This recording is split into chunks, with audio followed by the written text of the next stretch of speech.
Amma mən düşünürəm ki, əvvəla hər kəsin özünə görə bir qabiliyyəti var. Və hər bir evladımızın bu və ya digər istiqamət üzrə istedadı var. Biz balığı uça bilib bilməmədiyinə görə mühakimə eləsək, onda onu hər zaman istedadsız hesab edəcəyik. Amma balığın işi üzməkdir, quşun işi isə uçmaqdır. Bir uşaq çox yaxşı, amma çox güclü tenis oynayırsa, mən şiddətlə tövsiyə edirəm ki, uşaq çox vaxtını tenis oynamaqla keçirməlidir.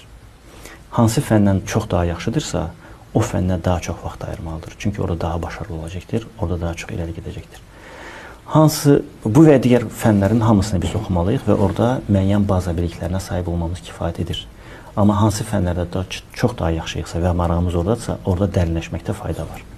İkinci, valideynlərə tövsiyə deyil, sadəcə belə bir müzakirə edə bilərik ki, bəzən evladları ilə bağlı gözləntiləri çox yüksək olur.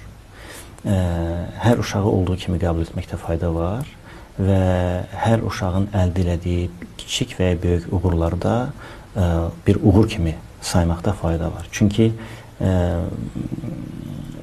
nəfər olan bir mühitdə mütləq kiminsə boyu ən uzun, kiminsə boyu ən qısa olacaq.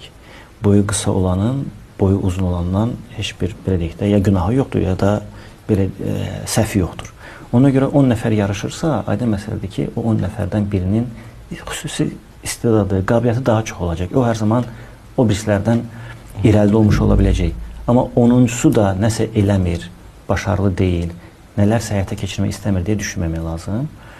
Müəllimlərimiz üçün də hər zamanki kimi də, yəni müəllimlərimiz bu cəmiyyətin ən vacib ünsürlərindən, faktorlarından, ən vacib, belə deyək, şəxslərindən biridir.